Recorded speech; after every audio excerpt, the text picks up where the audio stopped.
तो आज हूँ आपर कंप्यूटर मेमोरी विषय में पढ़ा क्लास नंबर 3। तो निर्मल क्रिएशन को आपण मैंने सब्सक्राइब करूँ एवं प्रतिदिन संध्या 7:10 समय आपण मानकर कंप्यूटर क्लास करा जिवो। तो आज आम पढ़ा कंप्यूटर मेमोरी विषय। तो कंप्यूटर मेमोरी कौन अच्छी, कंप्यूटर मेमोरी डेफिनेशन कौन, केते प्रकार मेमोरी अच्छी विषय डिटेल्स ए क्लास रे मु तुमको पढ़ेबी। तो प्रथम आम देखा कंप्यूटर मेमोरी कौन। तो फास्ट आसला व्हाट इज कंप्यूटर मेमोरी। तो कंप्यूटर मेमोरी डेफिनेशन कौन, computer memory is a storage device. Computer memory होची कौन, गोटे स्टोरेज डिवाइस जो थी आम किसी स्टोर करके रखी पारिबा, place that is use to store information. तो एटा होची गोटे स्टोरेज डिवाइस तो जो थी आम कौन करवा किछिटा इंफॉर्मेशन को स्टोर करके रखिबा। तो टाइप्स जदि मु कथा हेबी तो कंप्यूटर मेमोरी होची दुई प्रकार, गोटे होची प्राइमरी मेमोरी, गोटे होची सेकेंडरी मेमोरी। बुझी पारलो एबे।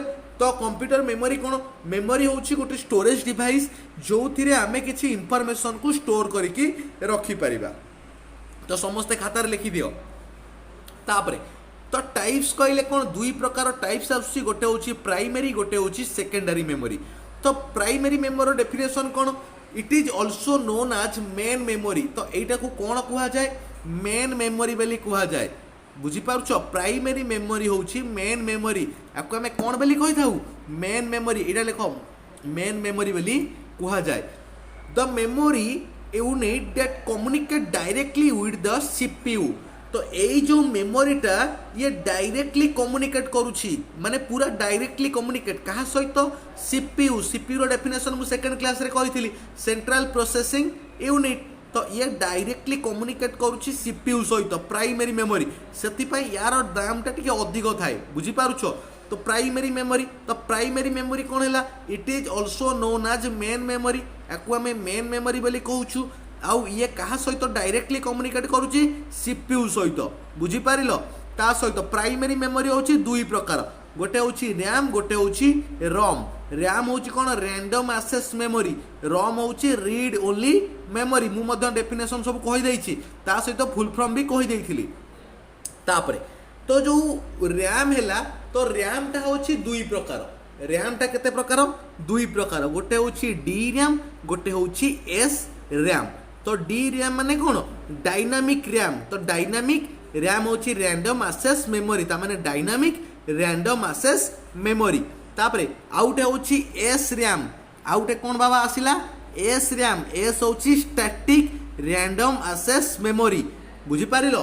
तापरे रोम, रोम होची रीड ओनली मेमोरी। एटा इंपोर्टेंट, मु पूरा देखाई दउची तुमको, स्क्रीनशॉट नहीं जाओ किंबा खाता रे याकू लिखि दियो। रोम होची रीड ओनली मेमोरी।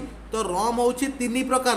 रोम केते प्रकार, तीन प्रकार, गोटे होची पी रोम, गोटे होची ई पी रोम, गोटे होची डबल ई पी रोम। तो पी रोम माने कौन, प्रोग्रामेबल रीड ओनली मेमोरी। एटा होची प्रोग्रामेबल। आउटा होची E P R O M, E ROM. तो एटा होची erasable programmable read only memory. आउटा हला double E P R O M. तो सेटा होची कौन, electronic erasable programmable read only memory. तो P ROM, E P ROM, आउटा होची डबल ई पी रोम। ए तीनटा जाक होची रोम रो टाइप्स बा रोम रो प्रकार भेद। एटा को तुम माने मने रख, भल क्वेश्चन आ परीक्षा रे बारंबार आसे। तापरे सेकेंडरी मेमोरी को जीवा। से प्राइमरी मेमोरी वर्तमान क्लियर हो गला तमे, बुझी पारछ। तापर जीवा सेकेंडरी मेमोरी। सेकेंडरी मेमोरी कौन, it is also known as auxiliary memory. एटा को हमें कौन बोली कहि थाउ, ऑक्सिलरी मेमोरी बोली कहि थाउ। प्राइमरी मेमोरी को हमें मेन मेमोरी बोली कहि थाउ, आउ सेकेंडरी मेमोरी को हमें ऑक्सिलरी मेमोरी बोली कहि थाउ। The memory unit which is provide backup storage. तो एटा कौन करोछि, बैकअप स्टोरेज दउछि, बैकअप स्टोरेज दउछि। ताको हमें कौन कहूचे, सेकेंडरी मेमोरी बोली कहूचे। बुझी पारलो एबे। It is also known as auxiliary memory. एटा को हमें ऑक्सिलरी मेमोरी बोली कहूछु। आउ ये कौन करूछि, बैकअप स्टोरेज दउछि।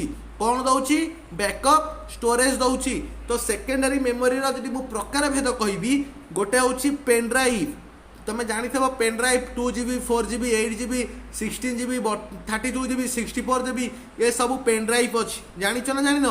तापर आसला HDD HDD रा फुल फॉर्म मु सेकंड क्लास रे कहितली कोन कहितली हार्ड डिस्क ड्राइव आउट होची floppy disk FDD floppy disk drive out होची CD DVD जो कैसेट आगे जो आसुथिला तो जदि मु आउ थे पूरा मूलरू मु तुमको कहबी एमती तुम मान मु ट्री कर देछि तो केमिति करछि मेमोरी को जनरली आम दुई भाग में विभक्त कले गोटे हूँ प्राइमरी मेमोरी गोटे हूँ सेकेंडरी मेमोरी प्राइमरी मेमोरी हूँ दुई प्रकार गोटे हूँ रैम गोटे हूँ रम तो रैम हूँ S RAM D RAM static RAM dynamic RAM ROM हूँ तीन प्रकार गोटे हूँ पी रम गोटे हूँ ईपी रम गोटे हूँ डबल ईपी रम तो प्रोग्रामेबल रम इरेजेबल प्रोग्रामेबल रम इलेक्ट्रोनिक्स इरेजेबल प्रोग्रामेबल रम सेकेंडरी मेमोरी कौन कौन आसुची पेन ड्राइव फ्लॉपी डिस्क तापर तुम HDD hard disk drive CD DVD etcetera तो जदि निर्मल क्रिएशन यूट्यूब चैनल रे तुमने